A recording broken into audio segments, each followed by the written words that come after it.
Hello, this is David Wilcock, and I'm here with Benjamin Fulford. This is another Divine Cosmos audio blog, and this is an exclusive. The reason why I'm interviewing Benjamin Fulford today, which in my time here in Los Angeles, California, would be November 28th, 2011, a Monday. For Ben, it's already Tuesday. The reason why we're doing this interview is that Ben has been talking for a very long time now about a counterinsurgency against what I lovingly call the Old World Order, which is a melange of international characters that started out with an Asian secret society.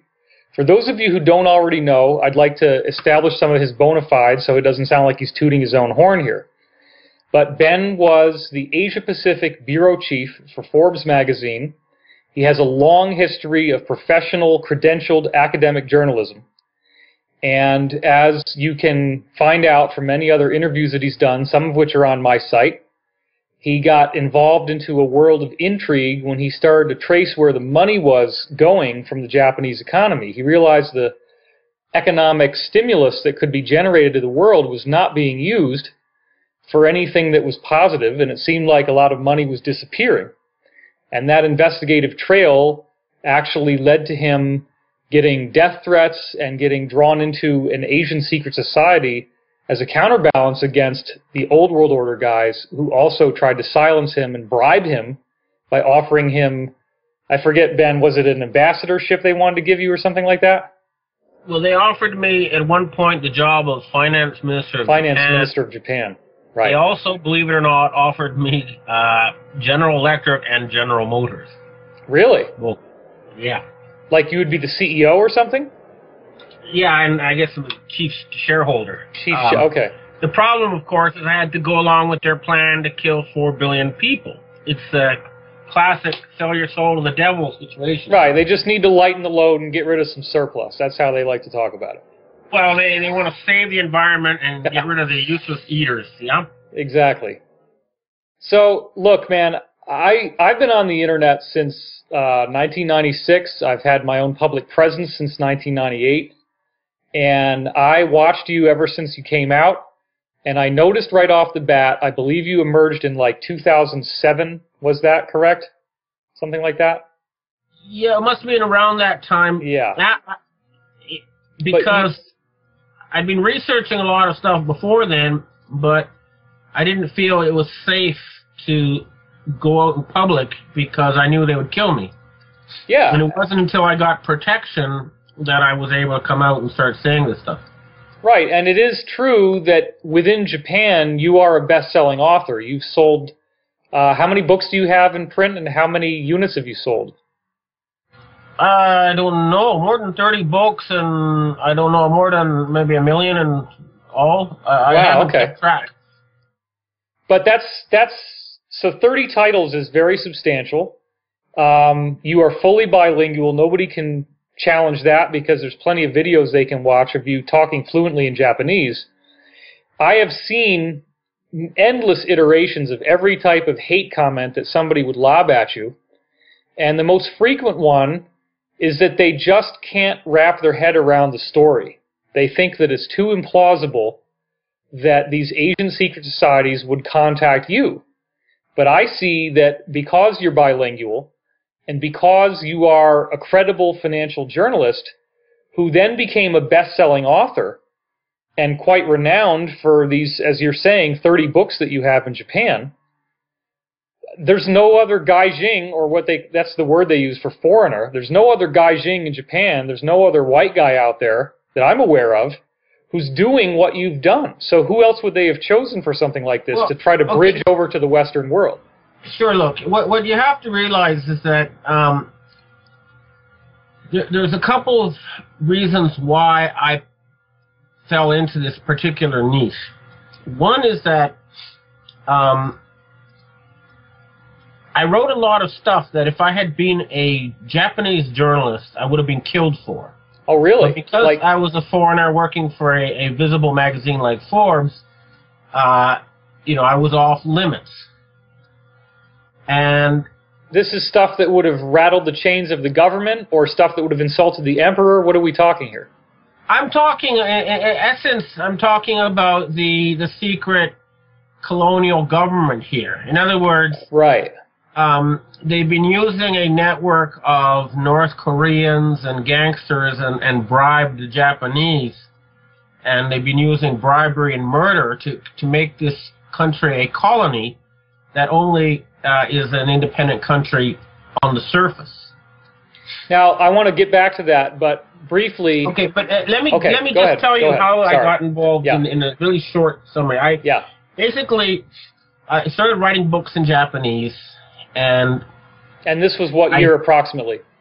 I guess the ones that really caused troubles came out around 2006, and basically saying, you know, the 911 stuff that was uncovered by many researchers in the West. So this was before you ever appeared on Rents or anything in the West? Yeah. Okay. And then I had a book out in Japanese that pointed out that SARS was a bioweapon that was designed to kill non-Caucasian people. For those who don't remember, SARS is the bird flu. It's there's I mean, basically, I quoted from the documents written by the neocons, like the Project for a New American Century and stuff, pointing out very clearly that there was a group of Western elitists who were planning to start World War III and were planning to reduce the world population, and that the Asians could stop this by cutting off their money, because they required Japanese and Chinese money to finance this insane project. And an order came out in the Japanese underworld to have me killed, okay? And the South Korean... That's understandable if you start putting your finger in... The South Korean secret police then told the Chinese, and the Chinese sent a secret society to offer me protection. And that's how I became involved in a world I never even knew existed until that time. I mean, if you'd talked to me before that about Freemasons and stuff, you would have got a nervous giggle and a shrug. And that's about it, you know? Right. It's a funny handshake, and they give money to charity and da-da-da-da. You know, but But the other thing is, of course, the Chinese themselves had eavesdropped, you know, one of the conferences at the Bohemian Grove, and they were fully aware of this plan to, you know, reduce the world population and start World War III, and were trying to stop it. And when they realized that I was being put on a hit list for trying to warn them of something they already knew about, that's how I got involved. Now, correct me if I'm wrong, but China is named after Emperor Qin, who was of the Dragon family, and that was the first dynasty of China, right? Yeah. And so these people, he's the one that built the terracotta soldiers, where he took every soldier and every horse in his army and built a stone sculpture out of them. And there's all sorts of interesting facts about how this Dragon family showed up, and that they basically kind of erased all the history from China before then, which is now being rebuilt by certain scholars. But that basically these Asian secret societies appear to be dynastic. They've largely been behind the scenes. They've amassed large amounts of wealth, and that's part of what we're into now, right? That's what we're talking about. Is you got to remember that there's not a single. There are several different competing groups, but essentially you have a similar thing both in Asia and in the West. You have secret societies that are connected to ancient dynastic bloodlines, okay? Okay. In the West, that would be the Rothschilds and the British royal families and the Freemasons and the P2 Lodge, okay? In Asia, it would be the Dragon families, I would guess. And this would be all the various dynastic families and clan groupings based on, you know, family ties. But in the West, you had a different group that, and it's confusing because there's several groups that call themselves Illuminati, but there's a group that has contacted me, and they've proven to me they're connected to various agencies as well as international drug smuggling rings, okay? Okay. But they claim they started the French, American, and Russian revolutions. and that they are opposed to bloodline rule. And in the same way, the Asians have a secret society that's also based on meritocracy, and they are also opposed to bloodline rule. And this would be a group that, I mean, the Chinese triads and the Japanese Yakuza groups and these various other secret groups in Asia have strict rules against nepotism. So the son of a gang boss could never take over his father's gang. And these are linked to martial arts societies and also chambers of commerce. There's no clear line between like an official chamber of commerce and outlaw gangsters being chased by the police. It's a gray zone, with light gray and dark gray. You know. Okay. I want to. So what I'm saying is that you have both in the West and in the East. You have meritocratic secret societies and bloodline secret societies. Right. Okay. And could you just briefly enunciate for us? I mean, a lot of people have PTSD around hearing about things like Illuminati, and as soon as you say stuff like that, the paranoia kicks in, the fear and the anxiety kicks in. So when you say that these are dynastic bloodline families in Asia, that these are secret societies, are they sacrificing babies? Are they drinking people's blood? Are they doing satanic rituals? I mean, what are we talking about here in terms of who are these people? What do they think? What's their philosophy? What do they want? Do they want to take over the planet? Are they fighting against the Illuminati to control the planet? What's their agenda? Well, they think that the center or the control of the future of the planet should no longer be controlled by a small Western elite, and they would rather have it fall under the control of the people of the planet. Now, there is a group, of course, of chauvinistic people who say China should rule the world in China, but the general consensus in Asia as a whole is that it should be equal for all the people of the planet, and not just either a Chinese or a Khazarian-controlled, family business that runs the planet. Sure. So when you're talking about... what they say publicly, I think, is really what they expect for now, which is a multipolar world, not one controlled by a single group. Okay, another question which I think might help to allay the skeptics, because there's a lot of them, and they're very nasty, is could there be the possibility of a single-point failure in what you're telling us? In other words, is it possible that all of the stuff that you just told me about these Chinese secret societies is the result of you meeting one or two guys and them telling you these elaborate stories, and you call the guy on the phone every other day and he gives you new information, but that's it? Listen, I was a journalist. I've been a journalist here for more than 25 years. I've met most of the post-war prime ministers in Japan. I've met finance ministers, the heads of most of the large corporations in Asia. Remember, I was the Asia Pacific bureau chief for the world's largest business magazine. Well, what does that really mean? I mean, how do you get to meet a prime minister? Why would they talk to you? I would go to Taiwan, I'd go to China, I'd go to Russia, I'd go to Vietnam, I'd go to Australia, and I'd meet the heads of large corporations who want to publicize their companies.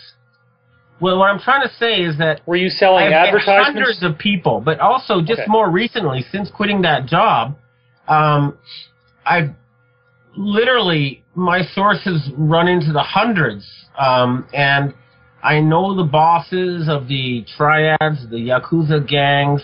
I know the heads of the Japanese military intelligence and the police forces here. I know the heads of the martial arts societies. I've talked to the Politburo members in China. So no, it's not me talking to one handler or two handlers feeding me disinformation. However, it's true that they've thrown all sorts of disinformation my way to try to, ruin my credibility. But at the end of the day, and this is what people need to realize, is that I don't really need to prove this to the public at large, because we're trying to convince right now the heads of the Pentagon, the CIA, the NSA, the KGB, the Freemasons. In other words, we're trying to convince the people who control the military-industrial complex and the politicians that this is a better plan than what's in place now. And I'm sorry, but a lot of people out there have been so brainwashed by television that all you have to do is change what's on the TV to change their minds, you know? Sure. But I have provided tape recordings and photographs and videos and various proof to assorted police and investigative agencies. So, you know, I don't really need to prove myself at this point, although if there's a legitimate criticism, I'm happy to answer it. Oh, I understand that. One question that I'd like to edify here. When we see videos of you in Japan, there's been, on at least 3 videos I'm aware of, you're appearing with a man who seems to have, he's carrying a walking stick and he has kind of a raspy voice. So who is this guy, and what's his connection? Most people don't speak Japanese. They have no idea what's going on. His name is Chodoin Daikaku, okay? Okay. And he controls the world's martial arts societies. So he's the head of the karate associations, the aikido associations. Now there's a couple like the judo and the Chinese martial arts that they don't actually, he's not the head of them, but he knows the guys who run them. So he's a bigwig. You know, he's not just some flake. Okay. When you say he controls the karate association, well, he's the head of the organizations. Okay, so how many schools and how many people are we talking about that he'd be working with? I think there are like 50 million people worldwide studying Japanese martial arts. You know, they have karate schools in Mexico and Iran and, you know, wherever. Sure, so but I mean, very big organizations. But here. couldn't anybody just open a karate school without accreditation, or are you saying there is an accreditation and that he's at the head of that accrediting agency? Well, if they opened a karate school, they probably got a black belt or something. Okay, and they did that by going to some teacher affiliated with this organization. I see. So there is some sort of centralized authority that you have to appeal to if you want to run a karate school. Well, if you want to get a belt, you have to study, you know, at one of these accredited schools. Yeah. I see. So nobody could just hang out a sign and say, here's a karate school, here's your black belt, and have you be taken seriously if you wanted to go to a martial arts tournament and actually compete. Well, I mean, if you know, it's a meritocracy, so if you just, you know, put on a black belt and go to these tournaments and beat people's ass, they'll recognize you. Okay. But within Japan, maybe in particular, let's say, this guy that you were referring to, Chodoin Daikaku, he is sort of like the kingpin of martial arts groups in Japan. Yeah, a major kingpin, let's put it that way. Now, and he's also connected to the Japanese self-defense forces. But what you need to realize is that most of the guys I talk to don't want their name or picture out there at all. Sure, absolutely. They refuse to let me name them or put out their photograph. But I have introduced them to MI6 CIA types, and at that level they do communicate, okay? I know that it's hard to pin you down time-wise. Could you paint for the average listener what your day is like? I mean, how many insiders, how many different people do you think you talk to in a given week right now? It really depends. But basically, what happens now is I talk to people who are connected to large organizations. Okay. So I have one guy I talk to who I know has strong Pentagon CIA connections. Okay. And then there's another guy I talked to who's definitely Rothschild MI6 connected, British royal family type, okay? Okay. And I've confirmed independently these people that, through multiple sources that they're real, okay? Sure. And then there's another guy who I talked to who would be connected to the Japanese right-wing groups as well as the Asian secret societies. And then there's this Chodoin guy I talked to. And then less often, for example, I talked to senior people of the Japanese gangs, like the Yamaguchi-gumi or the Inagawa-kai or the Sumiyoshi. And there's a guy I talked to who's a KGB Serbian intelligence type I talk to quite regularly. From Russia or from Serbia? He's from, originally from Serbia. Okay, I should say more than that. Right. I don't want to betray your sources at all, so, yeah. But for example, I know I've gone out drinking with the wife of Prime Minister Kan Naoto many times. She lives in my neighborhood. Wow. There's a lot of people I know. So, there has been, though, and I'll mention this, there's been a very, very intensive campaign to make me seem like a flake. Sure. And they have a book about as thick as a phone book, a file on me. And they, first of all, they tried to kill me. And then when they realized that there was protection behind me, and that would mean whoever ordered the kill would be killed themselves in retaliation, the next they tried to drive me into bankruptcy by blacklisting me. And when that didn't work... Well, hold on. What do you mean blacklist? Okay, I used to have regular TV shows in Japan, and I had... Oh, you did? Oh, yeah. A big primetime shows, and I was able to... Like on publish, NHK or what network? NHK had a 20-minute special on me in prime time. I had various networks.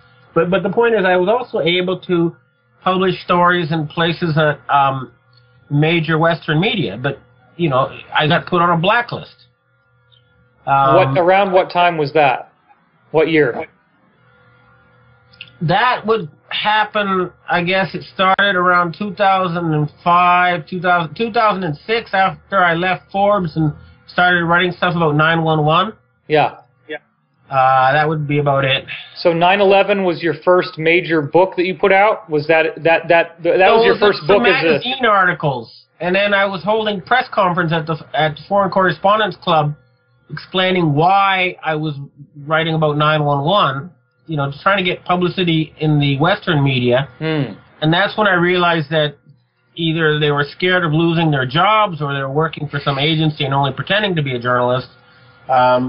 And that the media was controlled. I mean, I already knew it was controlled, but I didn't know how thoroughly controlled it was until I had press conferences about 9/11 and presented the evidence. And well, now, I have people like the New York Times correspondent telling me that he would be fired if he wrote about this.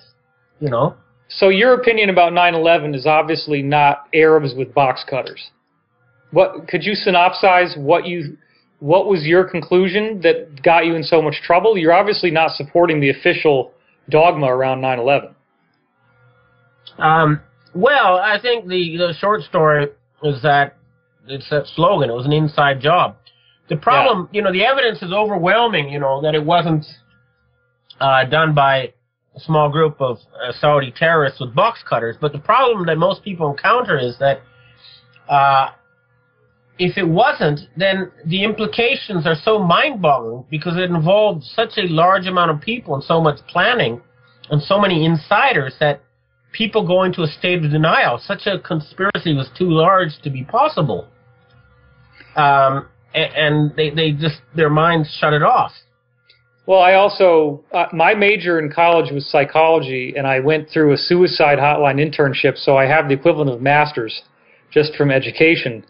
And we learned, especially in crisis counseling, we learned about PTSD, post-traumatic stress disorder. Yeah. And what it turns out is that when somebody's been traumatized heavily, they create a dissociative partition in their mind. It's like a separate personality that handles the trauma. Yeah. And they get very defensive, and typically if you tell them information that brings up that PTSD, that triggers their trauma, they will attack the messenger because the trauma is so severe that they will do anything not to actually re-experience it. In any case, if you go back to the history, you realize that, you know, that they've always had to create fake incidents in order to get people fired up into war. This is, you know, you go back to historical cases, and people don't have that trauma associated with it. For example, if you look at why the Spanish-American War started, you'll realize it was a fake incident, you know, the blowing up the ship, the Maine, right, and blaming it on Spain. You know, nice headline rhyme there, eh? Yeah. And then 7 years later, they say, actually, we blew it up ourselves, you know? Right. Well, if we were at the time saying it was done by the Americans, they would have lynched you on the street, you know? You mentioned a mind-blowing piece of information about the Titanic. Yeah, I mean, that was, remember a book came out a year before about a ship called the Titan that sank on its maiden voyage, you know, and right.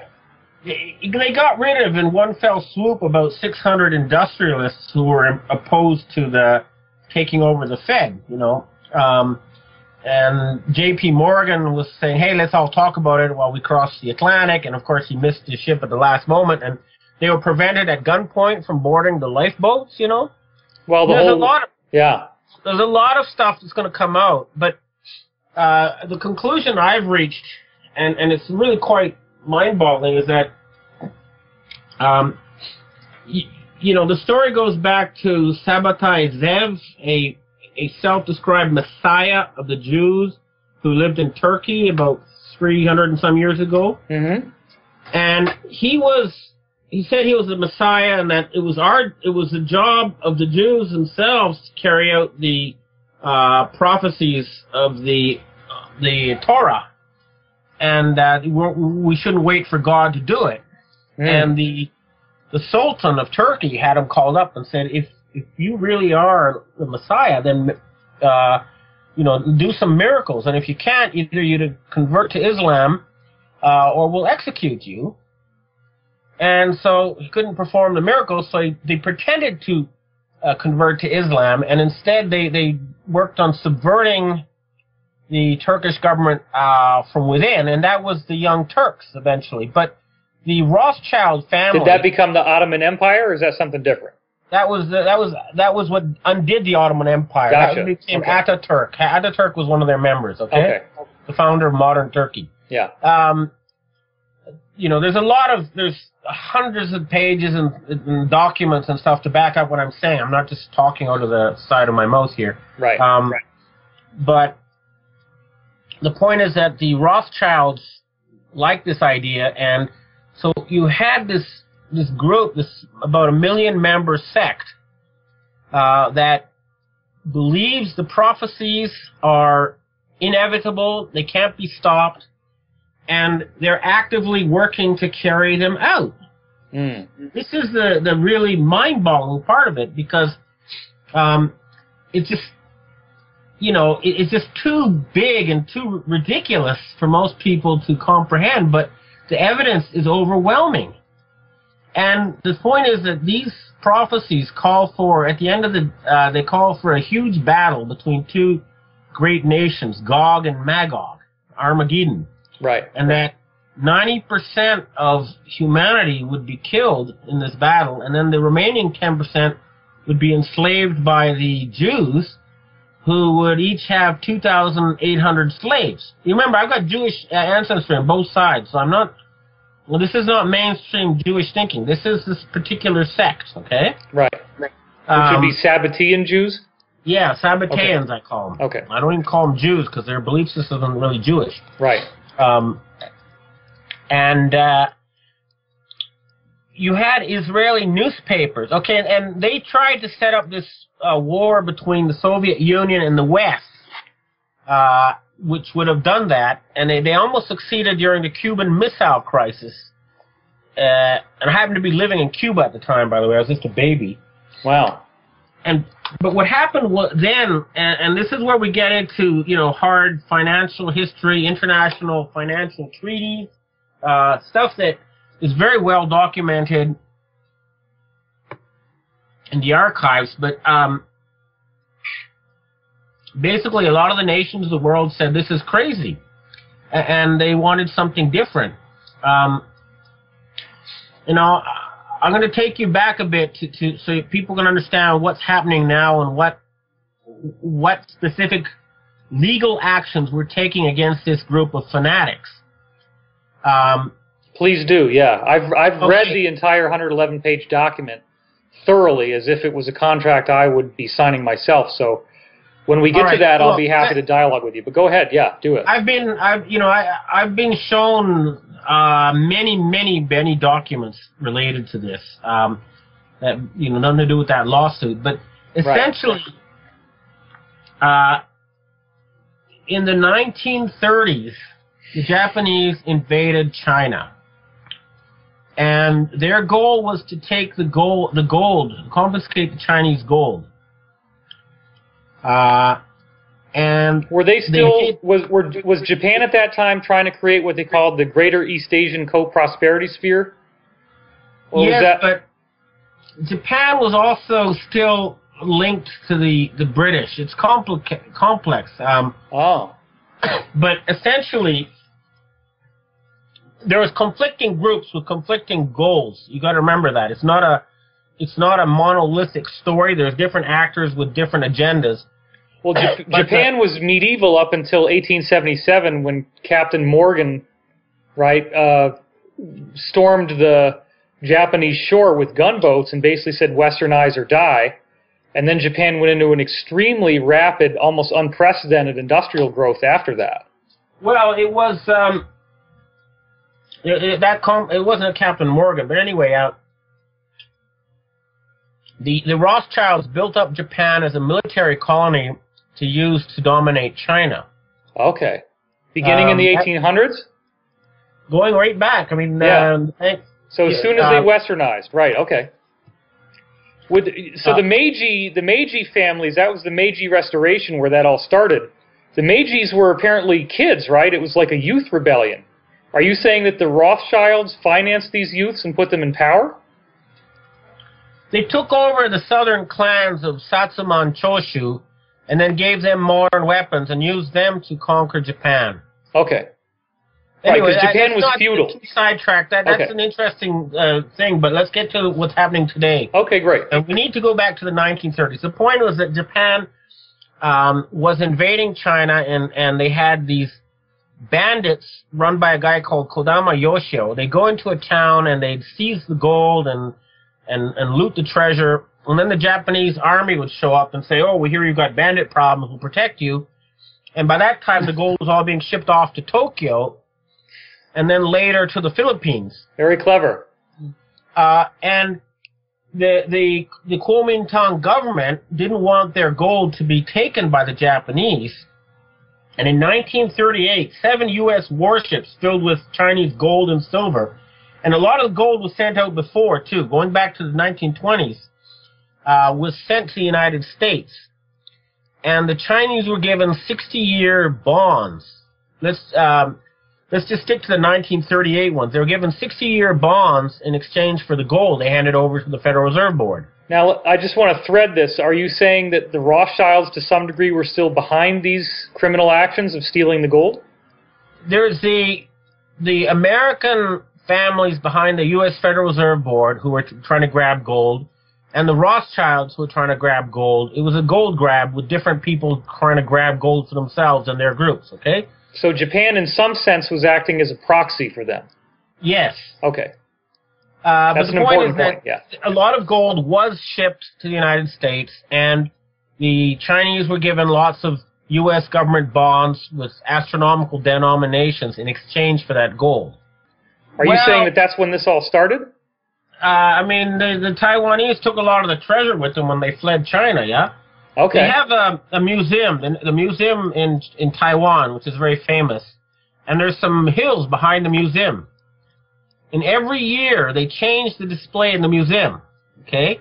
They've been doing that for 50 years, and they haven't even begun to make a dent in displaying all the treasures they have hidden in those hills. My goodness. You're saying these are subterranean vaults inside the hills? This is the ancient imperial treasure of China, okay? Wow. But that's just one of the many treasure hoards that are out there. Where did China get all this gold? What? Are you saying that, was this like from the Mongolians? Where did all the treasure come from in the first place? Did they conquer people and get it that way, or what?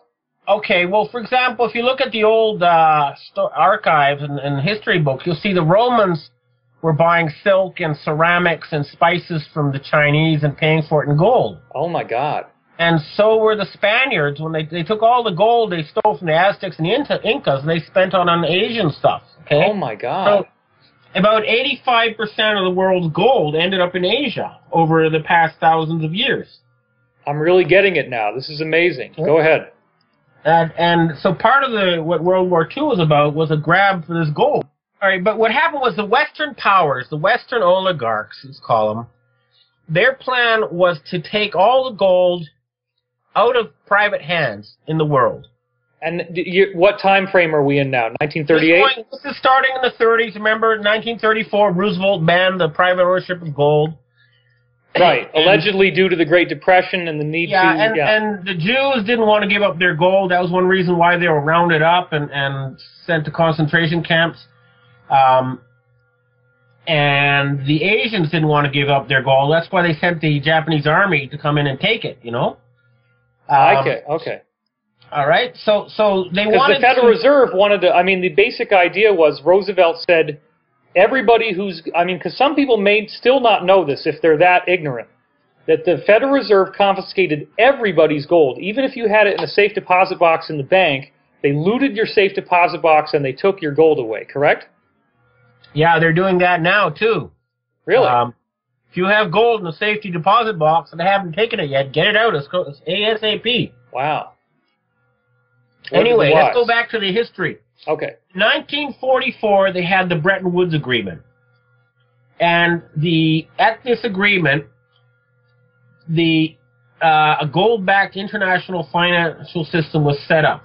And most of the gold that would not be being controlled by the Western powers was removed from the market. How do you mean removed from the market? You mean it wasn't... It was blacklisted and hidden in caves or buried in in sunken ships in the bottom of the ocean. Okay. Wow. Now, so you're saying that meant that equity did not count towards whatever currencies were created worldwide? No, it was taken off market. This is a question of control. So, for example, the Thai royal family had lots and lots of gold, and they're not allowed to cash that, even to this day. The same with the Persian gold, which was shipped to Taiwan when the Shah of Iran fell, or shipped to Thailand when the Shah of Iran fell.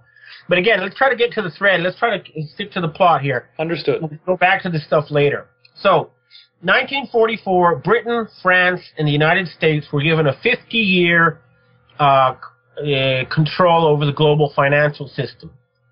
Okay? 50-year mandate. And they were supposed to develop and modernize the planet. However, the Roosevelt, it turns out, was poisoned, killed. He didn't just die, okay? And there was a fascist coup. And the military-industrial complex guys basically wanted, instead of the development of the planet, they wanted this Cold War between the Soviet Union and the West, which was part of this Gog-Magog plan, you know? Right. And in 1955, the non-aligned nations, that's a 77-nation group, including China, Indonesia, Yugoslavia, India, you know, they all said, look, this is crazy. We don't want to be part of this Cold War. And they had the historical rights to most of the Asian treasure. Were most of the Asian countries represented in the non-aligned nations? Oh, yeah. I mean, pretty well all of them. How about South America? South America, yeah, a lot of the countries are there, like Brazil, were a part of the non-aligned nations. Okay, how about Africa? Well, Africa was still a proxy colony. Look, you'd have to go back to the point is there's 77 nations. I don't have the list in front of me now. Okay, that's fine. But it included most of the people on the planet, just not the Soviet Union and North America, the European peoples, basically. Right. And they said that they wanted to finance a Marshall Plan for Asia and Africa to modernize these regions. This is the non-aligned nations that wanted this. Yeah, and they pooled their treasure to finance this.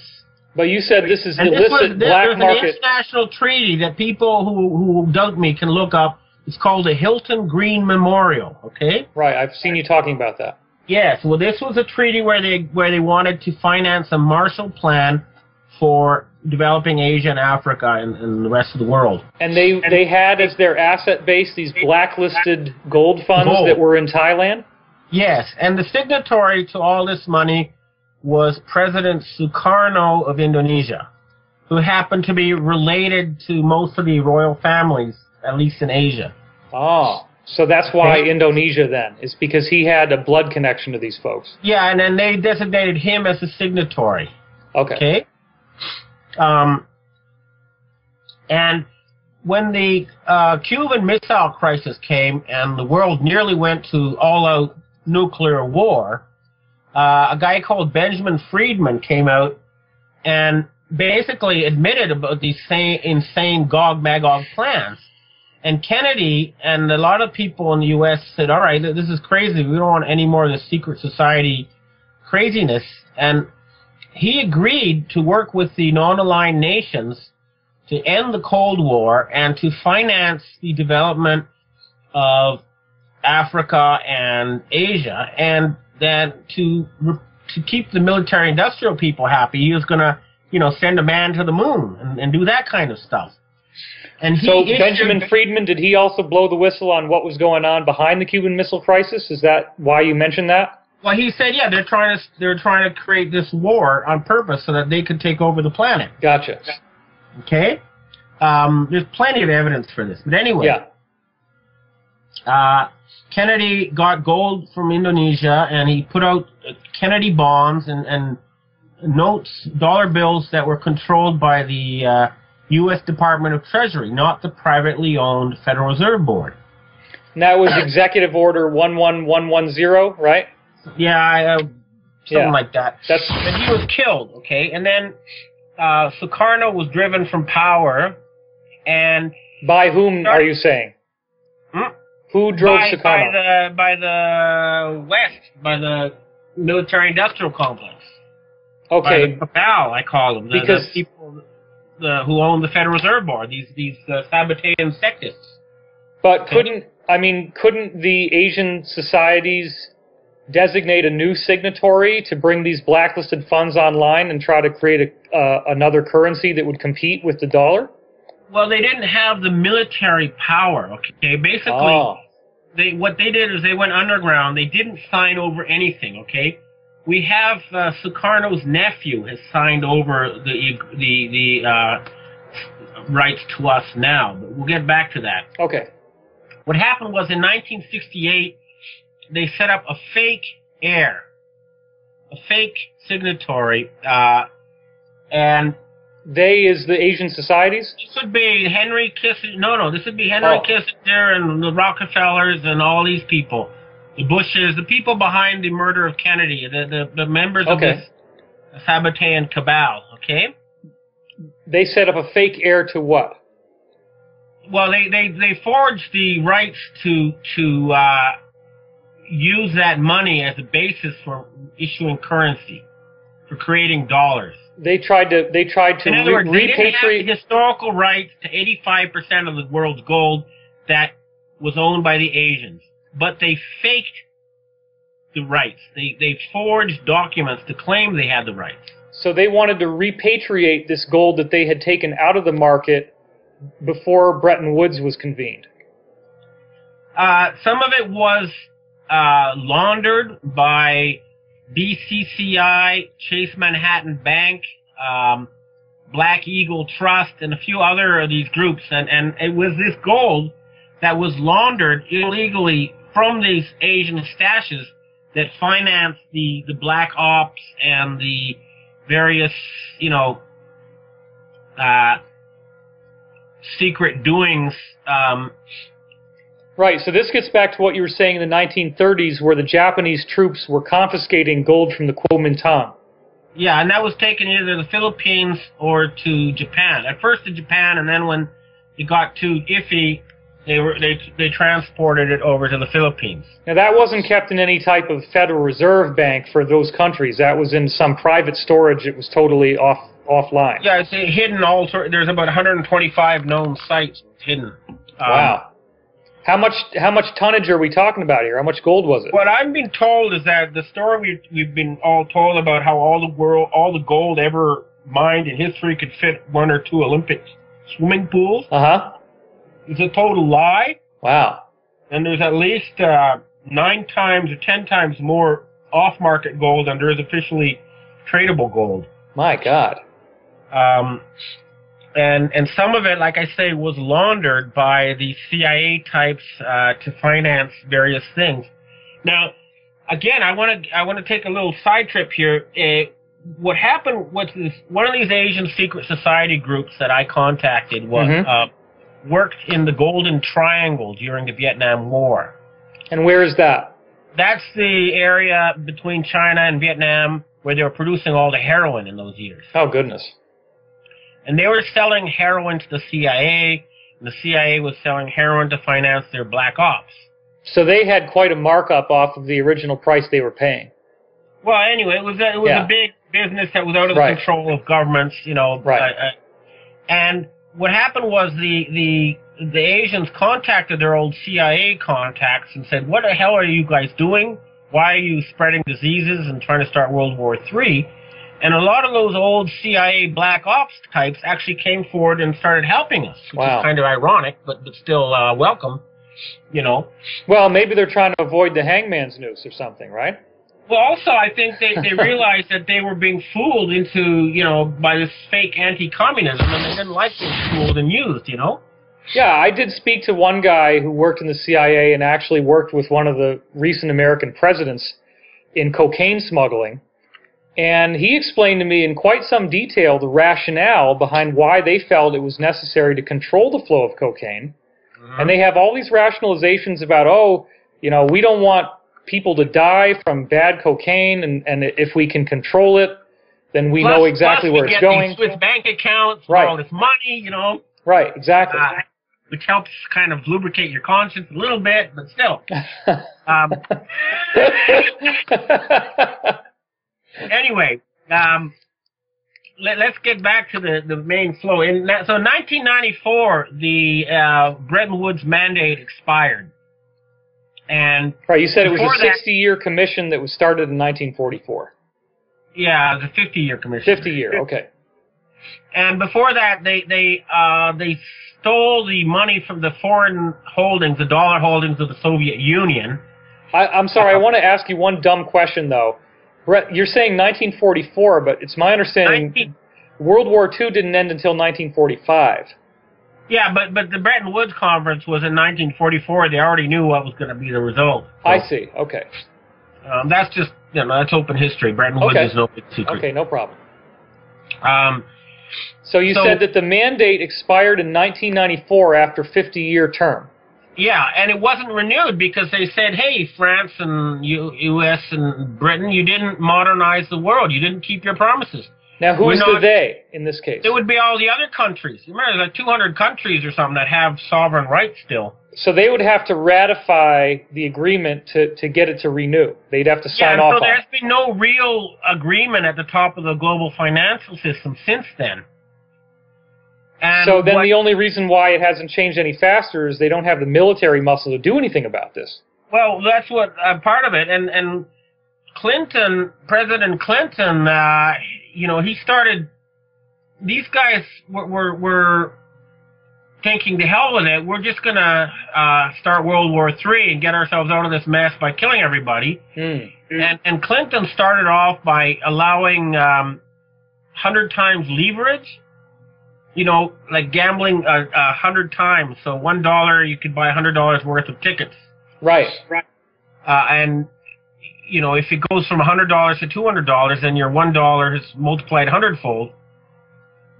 Anyway, they turned the financial system into extreme gambling.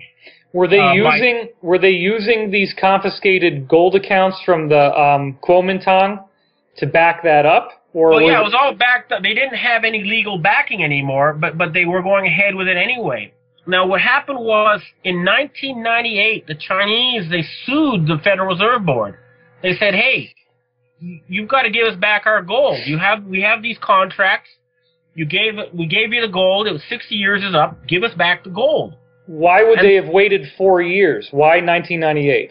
That was 1938 was when the 7 ships loads of gold was sent to the United States from China. Oh. Okay, there were many shipments, but this is 1938, 7 battleships, U.S. battleships, evacuated Chinese gold from China to the United States to avoid it being taken by the Japanese. And they gave the Chinese all these Federal Reserve Board bonds promising to give the gold back in 60 years. Is there any recorded history of that, or is this all... Oh, yeah. Okay. The Chinese have elaborate documentation, which is why this whole lawsuit is taking place. Is any of that documentation public domain, though? Yet. It's all going to be there in that lawsuit, so it's public domain when it goes into the lawsuit. But, you know, I've seen lots of pictures. I don't know, you know, I'm not an expert in arcane bonds, but... Right, but as a financial journalist, you certainly had contact with economists. Would the average Western economist have known about these shipments in 1938? Yeah, sure. That would have been headline news. I'm sure if you went back to a newspaper archive, you'd find stories about it. Terrific. Okay, great. Okay, this is something you could find, because, you know, just go to an archive. I'm sure you'll find stories about Chinese gold being evacuated. So this was done by the U.S. military to protect the Kuomintang gold from the Japanese army. Yeah. Which was actually the Rothschilds. Well, let's leave that all stuff out for now. But, you know, the point is that in 1998, they sued the Chinese owners of the gold, sued the Federal Reserve Board and said, give us back our gold. The Federal Reserve Board people argued that they didn't have to give back the gold because they gave a bunch of gold to Chairman Mao in the 1970s when China renewed relations with, when the United States renewed relations with Communist China. But... Could you be more technical than what you said, a bunch? I mean, what are we talking here? 200,000 tons? Jeez. I believe. But that 200,000 tons is not going to fill 7 battleships.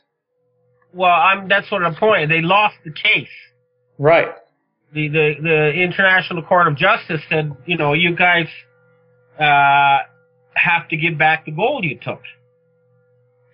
And they said, okay, and the first shipment of gold they're supposed to give back was due to be sent on September 12th, 2001. Jesus Christmas.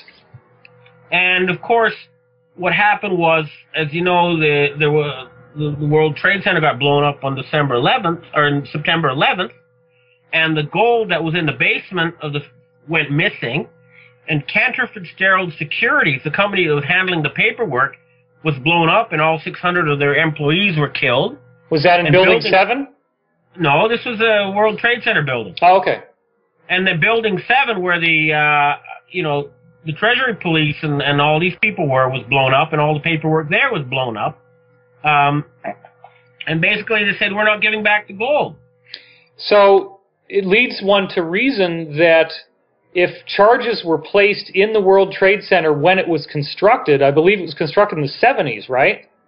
No, look, let's just, I don't want to, look, there was plenty of evidence. I mean, okay. You know, President Bush's brother was in charge of security at the World Trade Center. There was all sorts of construction going on there. I'm just trying to think with the audience here because we're talking really fast, and some of these things are going to make them just go head over heels. They're going to be reeling when they hear this. I mean, you're exposing an absolutely incredible through line that shows more compellingly than any other motive I've ever heard of why specifically did the World Trade Center come down. That there was this massive gold cache underneath the World Trade Center, and they snuck it out, I guess, by some kind of railroad tracks or something, right? Like a train? It was shipped to California and then, I believe, to Paraguay. Oh, my God. But the point is that, okay, what happened So next, China must have known they got rolled. I mean, when they saw the World Trade Center come down, they must have suspected something immediately. Of course they knew. They said, these bastards aren't going to pay us back. They're trying to they're trying to, start World War III. And what happened was Holy cow. They quintupled the U.S. military budget with this fake war on terror, Right, and they got this Patriot Act that's like 5 inches thick of paper that just spontaneously showed up. Which is identical to the Nazi Constitution, okay? Oh, my God. And more to the point is that they had this, and there's a lot of insiders, evidence about this, but they had this plan to start this whole Gog and Magog thing again. And this time, the plan involves starting a limited nuclear war between Iran and Israel, okay? And they're going to use that war as an excuse to set up martial law in the G7 countries. What's the time frame you're talking about for when this was being planned now? Well, they've been trying it for quite a long time now, ever since 2001, and even before. Right, so just to set up the chessboard now, we're post 9/11, the Chinese know that they've been rolled, that this gold has once again been stolen. China wants to get their gold back, and in the meantime, the Rockefeller faction in the U.S. They're building up their military, and they're trying to get the Western countries on a full militarized basis to prepare for World War III. And what's that going to do for them? They want to reduce population, and they want to wipe out the Chinese? And they don't want to lose control. They don't want to lose power. And they still have their messianic, fascist, cultist belief that they're destined to rule humanity. And so the Israeli newspapers even referred openly to China and Russia and Iran as Magog and the G5 or G7 as Gog. Wow. And they were trying to get all these countries to kill each other. Wow. They were trying to start World War III. Their plan, I've seen a map they have where they're going to divide China into 6 countries, Like balkanize it, yeah. Post World War III. But what happened was the Pentagon, realized that through their game scenarios that if they started all World War III, 90% of humanity would die, including most of them. And so they didn't want to go with it. And they constantly prevented attacks on Iran. They stopped Israeli air raids. They invaded Georgia to stop an Israeli attack on Iran from there. They didn't want to start World War III because they realized it was insanity. You're talking about the South Ossetia War now? Yeah. That was an Israeli air base that was designed to attack Iran and start this whole thing. Oh, wow. Okay, so this is, it's truly crazy stuff, but the evidence is right there in front of your eyes. I mean, and like I said, the Israeli newspapers openly talked about it. In Haaretz and places like that. So, what happened now, there's a plot, a counter plot was they sent these people to cash $1 trillion worth of these bonds that were given to them by the feds. So you're saying now that the Asian secret societies, who control enough gold that if it were repatriated, it would be thousands of trillions of dollars. That's what it says in the legal document. Yes. They created a sting operation with these guys. Together with the CIA. Together with the CIA, okay. The CIA guys who they used to work with in Southeast Asia, right? Who don't want the powers that were to still be running the show. Yeah, well, they realize they're insane and incompetent, and they were like one level below these guys and knew that they were crazy, Yeah, now when we write this up and we have this all transcribed on my website, I'm going to embed videos for people and the original articles on Bloomberg.com that demonstrate the mainstream media to a limited degree, because hardly anybody would touch this story, saying that these guys were detained on the border in Italy, I believe, with $134.5 billion in 1934 bonds, right? Yeah. Okay. Now this is very important. There's a couple things you need to learn, let people realize when they try to create disinformation about this. Okay, great. Okay. The guys' names, I've talked to both of them, Yamaguchi and Watanabe. Okay. Watanabe. Now, I was involved because I got called by the P2 Freemason Lodge. I talked to some of the Italian Treasury police who arrested it.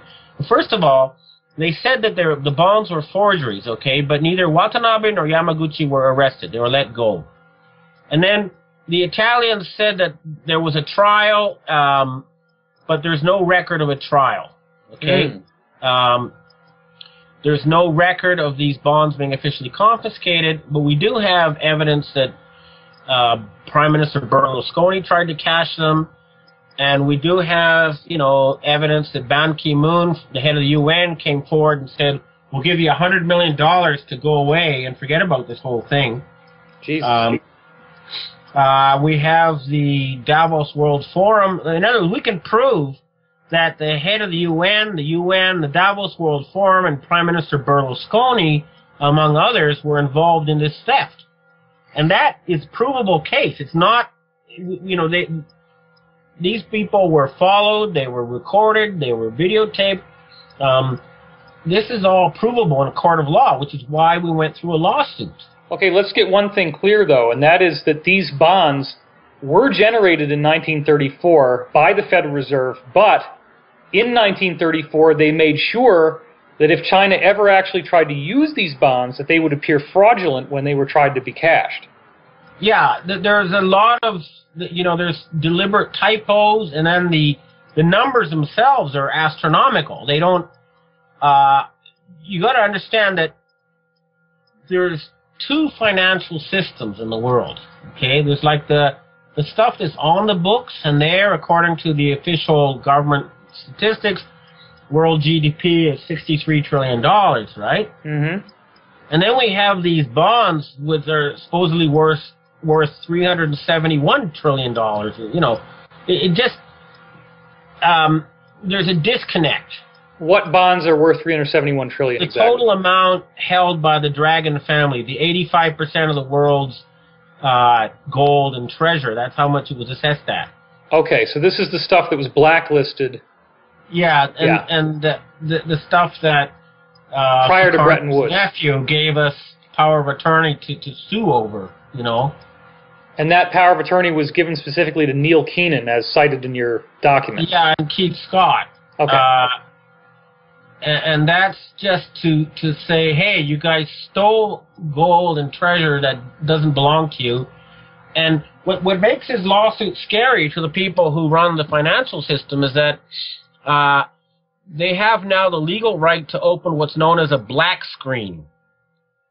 Now, a black screen, I had to, you know, this is esoteric stuff, but basically, you got to remember that 95% of the money in the world exists only as numbers in a computer. Only 5% of it's in cash money, okay? That's like most people's bank account, too, right? Unless you withdraw the money, it's just in a computer. Yeah, but otherwise, what you get is a book entry with numbers, you know? Sure. Okay, well, these numbers, now there's high-level codes that allow you to punch in, like, you go through the secret stuff, you punch in your access code and whatever, and then you type in, like, $1 billion, and bingo, you've created $1 billion. Now, that's a pretty nice little thing to have your hands on, and you can see why these guys don't want to give it up. These guys meaning the Western powers. Not the Western powers, but the Sabbateans who are above and behind the Western powers. I'm talking about the Rockefellers, the Rothschilds, and all these kind of people. So these black screens are part of the same financial system that was created by Bretton Woods. Well, it's the current version. It's the ultimate, you know, high-tech computer network where the money is all supposedly hidden. Wouldn't there be some entity like the charge at the top, and there was no agreement? Different groups started creating, you know, ridiculous numbers. I've heard that there's now quintillions of dollars that they've tried to put into the system. I've heard that as well. 33 orders of magnitude more than there is real world economy, okay? So it's broken. The system has mathematically malfunctioned at the highest level. Now, one of the things that I've heard, this is an important point, some of the insider stuff I've heard, and I've never said this publicly before, but it's my understanding that as a result of Bretton Woods, central banks were forbidden from directly trading with one another. They had to have civilian intermediaries who actually were the bond holders, who actually kept the equity in their own private accounts. But part of Bretton Woods was that these people were supposed to deposit like 80% of the yield as this money was created out of thin air into humanitarian relief programs. Would you agree with that? I've heard something along those lines, and I know at least a couple of people who do this trading between governments. Right. One of like 20 people at the BIS who are authorized to do this stuff. Right. Talk directly to them. But yeah, the point is that, and here's the problem, is that if they open these screens and we have the access codes now, they realize that the money wasn't used mostly for humanitarian purposes. It was stolen and used for military-industrial purposes. So when you say open the black screens, is that the equivalent of what you were calling the Book of Maklumat that came from Suharto in Indonesia? Well, the Book of Maklumat is one of several, physical account entries that would allow people to open up this can of worms and prove that money was stolen. Is there one copy of it only, or is... No, there are many copies hidden all over the place now, of course, because it's such a sensitive issue. Wow. We don't want to have... but essentially... But who has the jurisdiction to go after these guys? That's one of the problems. That's the problem. We are in kind of uncharted territory because we don't have the structures right now. The United Nations is run by a bunch of gangsters. A lot of the world leaders have been bribed and blackmailed into obeying these people. Okay, so what's happening is we're entering a kind of a vacuum. And we need to set up new structures, new systems, a new way of running the planet. Now, but if the euro and the dollar become bankrupt, people are going to be really pissed, and those changes could happen pretty quickly, right? Well, the euro is already bankrupt because you can see the IMF, which is supposedly the highest financial body on earth, is saying they don't have any money.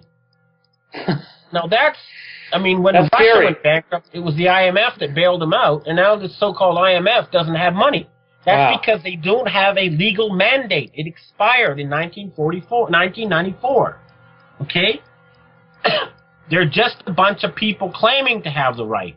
No one gave it to them. And that means that these non-aligned nations you're referring to, they're not accepting the bubble money that's being created in the computers anymore? They're not accepting that equity? It's all been blacklisted. It's kept out of the system. That's why the dollar you haven't had hyperinflation in the United States, is because that money is not being put into the system. Otherwise, all these numbers announced by the Fed, if you do the math, you'd say, well, why isn't there hyperinflation? There should be, but there isn't. Because it's not being allowed into the system. So it is a mess, but here's the real point, okay, is that the creation of money, in a way, it's the process of deciding what we as a species do in the future, okay? Yeah. And it's been controlled by religious fanatics who wanted to carry out Old Testament prophecies, which is really wacko, but it's kind of mind-boggling, all right? But most of us ordinary humans, like any Miss America candidate, or pretty well any guy you pick off the street, would say, well, end poverty, stop environmental destruction, maybe make everyone rich and happy, stuff like that. It's not rocket science. That what we want in the future is not what the current set of leaders has in mind.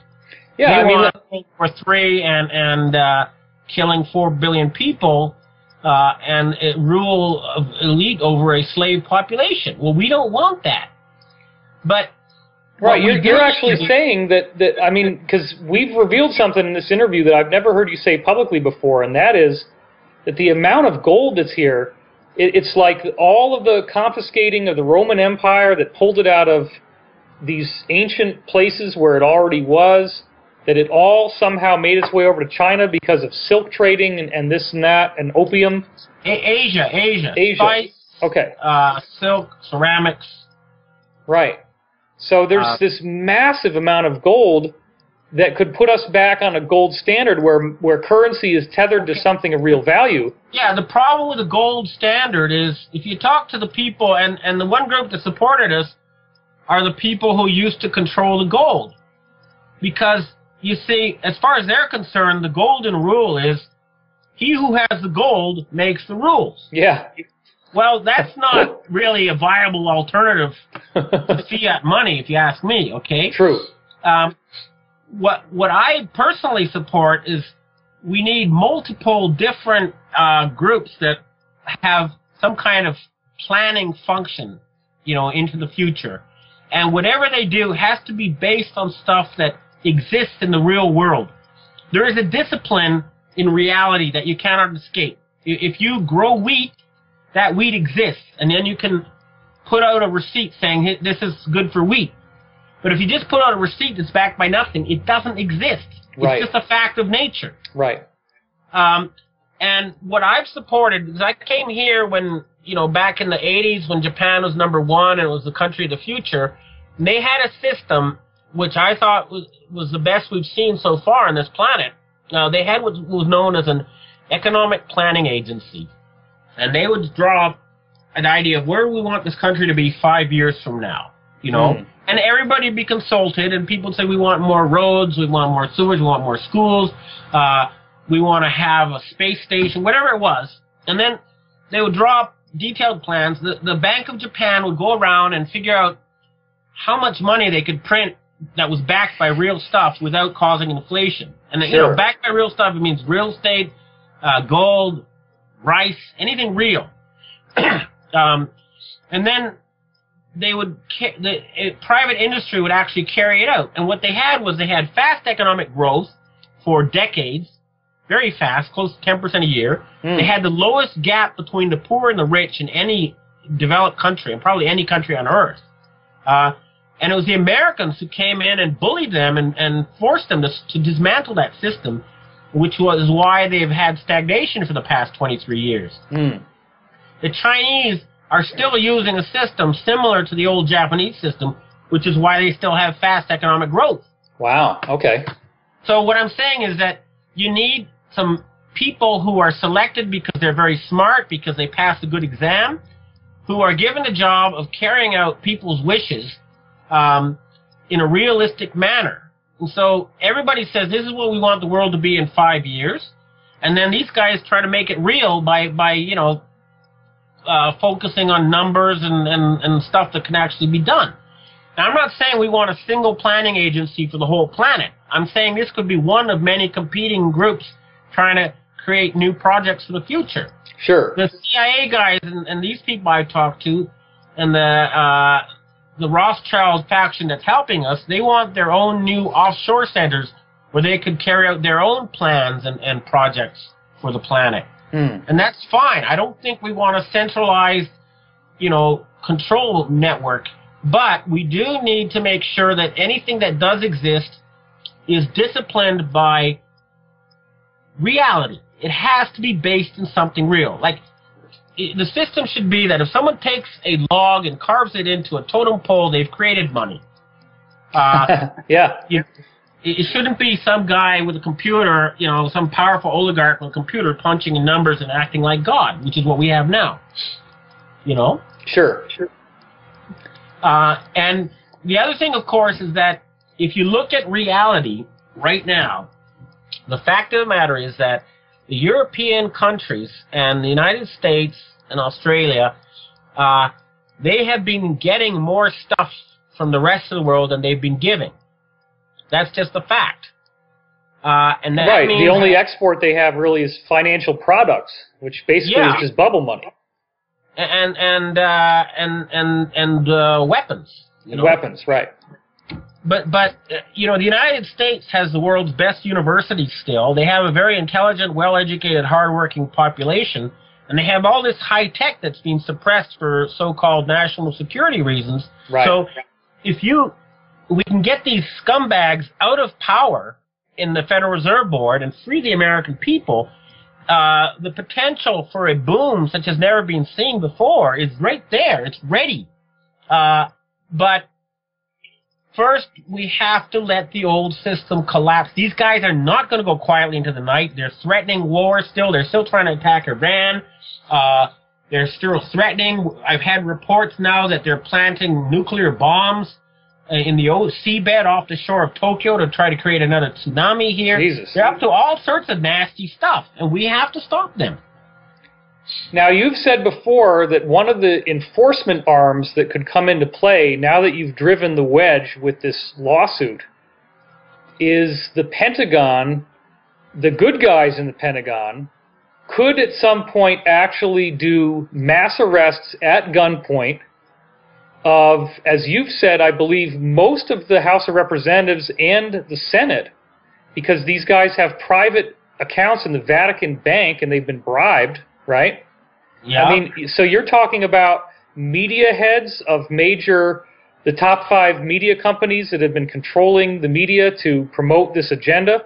Well, these guys are preparing to move on that at some point, right? That's the problem, is that they're not quite sure what to do next. There's a lot of confusion, okay, because it's sort of like, it's one thing to say, all right, let's put these guys in jail, but then they say, well, now what? And there's no coherent plan in place for what's next. I mean, Keenan and his people, they have their ideas. I've got mine. Other people have their own plans they're all pushing. But what I do believe, though, is that, yes, you need to get the out-and-out criminals out of power. Okay? Put them under house arrest. You don't have to put them in jail. Like most of them, it's one of those systems. It's sort of like, I don't know if you saw the movie Scorpion King, but one of these movies where you come in to the top of the pyramid, you beat the guy in a sword fight, and you show up at the top of the stairs with the head in hand, and everybody bows down to you. Right. Oh, And most of these guys are used to that pyramid system, Right. If you change the top, it's like they automatically go along with the new program and say, well, hey, I was just following the pharaoh, Right. So it could be a system where you don't even have to put anybody in jail. You just say, okay, we've changed plan now. There's a new game plan, and instead of building pyramids, now you're going to be building universities.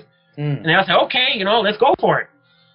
So, but having said that, there are a lot of incompetent gangsters at the highest levels of power who shouldn't be there. Right. They don't know how to run a country, and they don't know how to run a planet, and they don't belong in that job.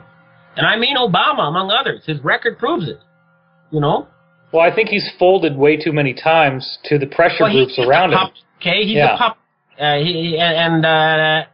That's a fact of the matter, But the point is that what we do need is we need to have, as quick as possible, an open debate. We want to get everybody in on it. We don't want this, so that we can say, all right, what are we going to do next? It's one thing to get rid of the old system, but if you don't have anything ready in place, you end up with chaos, you end up with a loss of civilization, you end up with collapse of order, and that's one thing that we all agree we don't want. There's got to be a transition towards a better way of running the planet that's not going to destroy but build, Well, I don't mean to play devil's advocate here, but if the Asian secret societies and the non-aligned nations have put this squeeze play where, as of our interview, November 28th, there's stuff in the news saying the euro isn't even going to last 10 days, we don't have a lot of time to make those decisions. Right? Well, because people are going to start suffering when these collapses that you guys apparently have helped to engineer finally happen. Well, unfortunately, because the people in power in the United States, in Washington and Wall Street, and in Europe are being very stubborn, they're sort of acting like Hitler was at the end of World War II. I'll let Germany collapse before I move from power. Right. Is that there's going to be a really tough winter in the United States and Europe as things stand now, because these guys are not going peacefully and quietly into the night. They're not accepting that we need a fundamental change in how we run this planet. And that is why it's going to be a tough winter unless you hurry up and get these guys out. Well, and they're going to have incredibly powerful disinformation campaigns that will do everything they can to make you appear to be a fool, and that everything you're saying is a lie. Sure. And that if this group actually succeeds, that it's the New World Order, and it's the Illuminati, and it's fascism and martial law, and FEMA camps and all the stuff that they've been trying to get people afraid of. So how do you counter that? Well, the reality of the situation is stronger than the propaganda, okay? Right.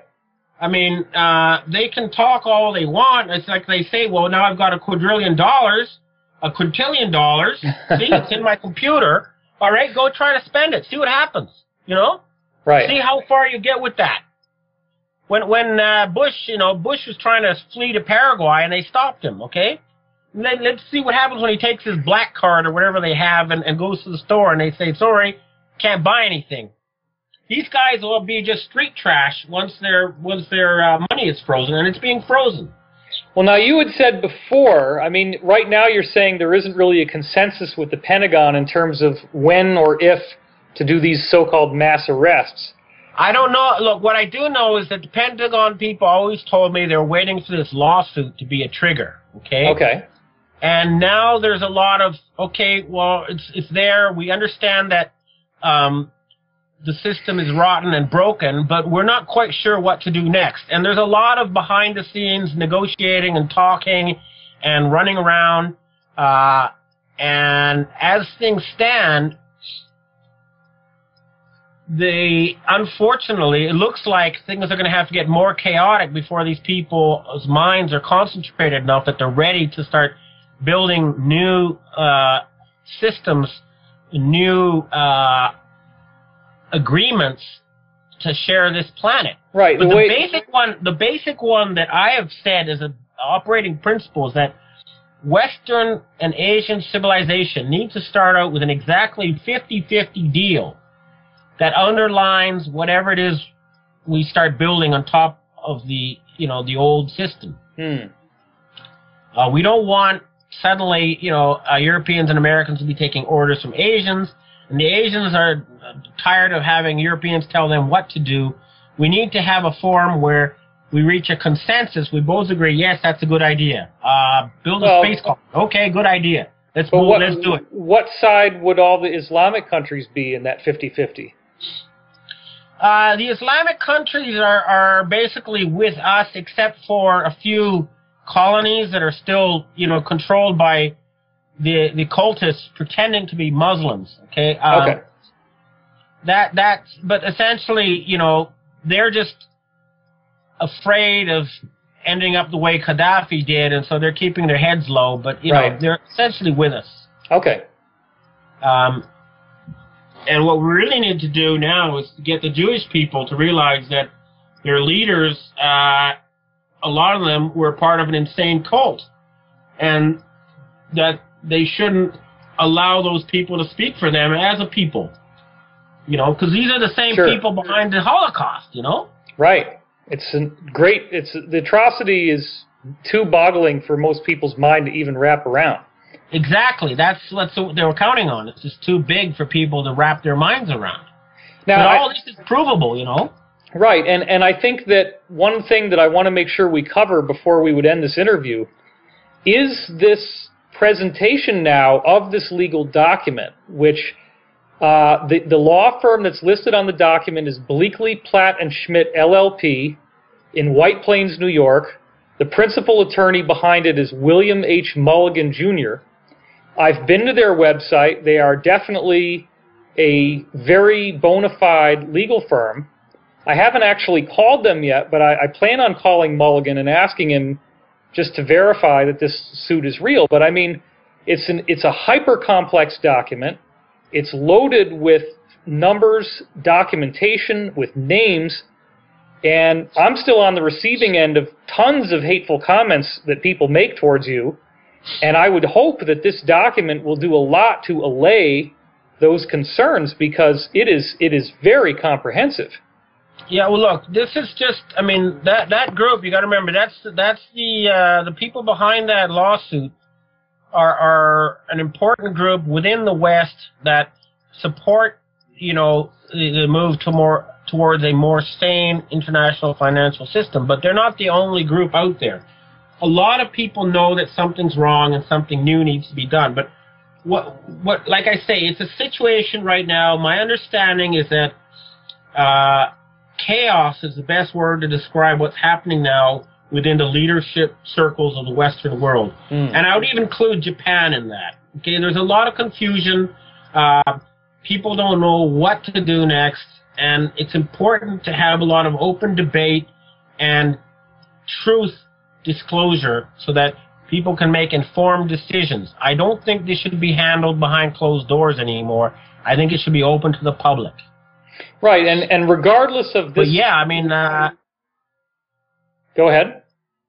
But, you know, if people have specific things where they think I am either wrong or crazy, I'm happy to answer it. I don't, you know, there's no point responding to slander, but if there's real arguments there, I'd be happy to listen to them, you know? Well, when I did my due diligence on the document, the biggest concern of mine, which I published on your forum, was that in Section 33 of the document, there is a series of 8 sentences regarding the World Economic Forum. And then I said, when I was concerned about whether the document was legitimate, I looked up World Economic Forum on Wikipedia. Yeah, and the sentences on Wikipedia were almost exactly the same as what's in the legal document. Sure, the guy writing the legal document says, all right, we know that it was a Davos World Economic Forum because there was a tape recording of a conversation with Giancarlo Bruno, who's the head of financial services at the World Economic Forum. Okay. Okay? So we have evidence, forensic evidence, that they're linked. And you can present that, so what's the World Economic Forum anyway? And the lawyer goes to Wikipedia and cuts and pastes 8 sentences. Okay. You know, sure. I mean, that's what people do. I mean, even lawyers writing up legal documents. The other mistake that I made publicly that I want to correct, to your credit, was that in the document, the Office of International Treasury Control is referred to. I didn't read the document carefully enough when I wrote my comments to see that in the legal document, the legitimacy of this OITC and its alleged UN charter is challenged. In other words, they attack the OITC, but I think before I get to that, when you look at the OITC website, it is painfully amateur. It made me have to reload my browser in 32-bit mode. The videos were done on PowerPoint. There's lots of grammatical errors on the website. It's a joke. Yeah, it's a joke. And guy R.C. Dam, who they put up as a guy who supposedly was in charge, is some guy who's a Cambodian guy. He's on, by the way, he's on the run now. He's fled. People don't know where he is. Right, and the really crazy... CIA, he was just a front man, you know. Yeah, and the really crazy part, too, if you actually look up OITC, Office of International Treasury Control, on Wikipedia, you read about this massive fraud that these guys, posing as the OITC, which allegedly is where the equity of the world's banks is being kept, instilled a fraud on Fiji and said they were going to finance Fiji in the billions of dollars, which, of course, didn't come to pass. That's right. And any conventional con man, I mean, you'd have to have really brass balls to try to defraud an entire country. Well, they realize, you see, these guys probably realize that the people who actually control the financial system themselves were based on fraud, and so they're trying to get a piece of the action. Right. That's my reading of it.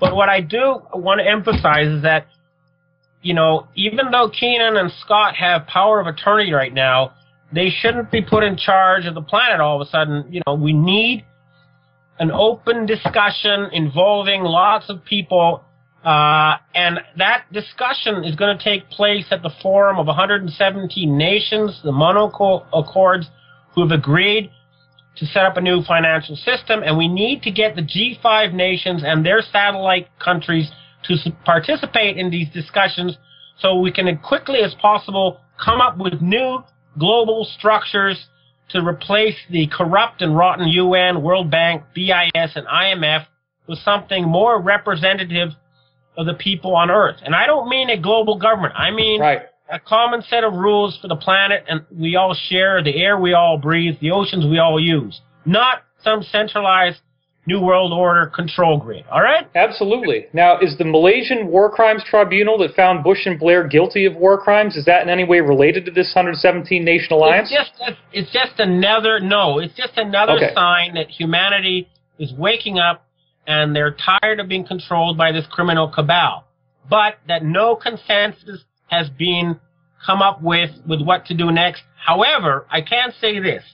There is a lot of support for my idea of a new international economic planning agency to do things like turn the deserts green and replenish the oceans with fish and stop environmental destruction, but not as a world government, but simply as some group that carries out big, long-term and large-scale projects for the benefit of the people and the living organisms of this planet.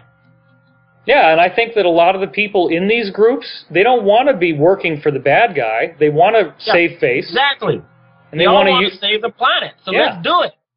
Listen, I have to go, but thanks for talking to me. No, I really appreciate it, Ben. This has been a great interview, and my prayers and support are with you guys. And there was one other thing I just want to toss in briefly about the Office of International Treasury Control, and that is that I made a misstatement publicly.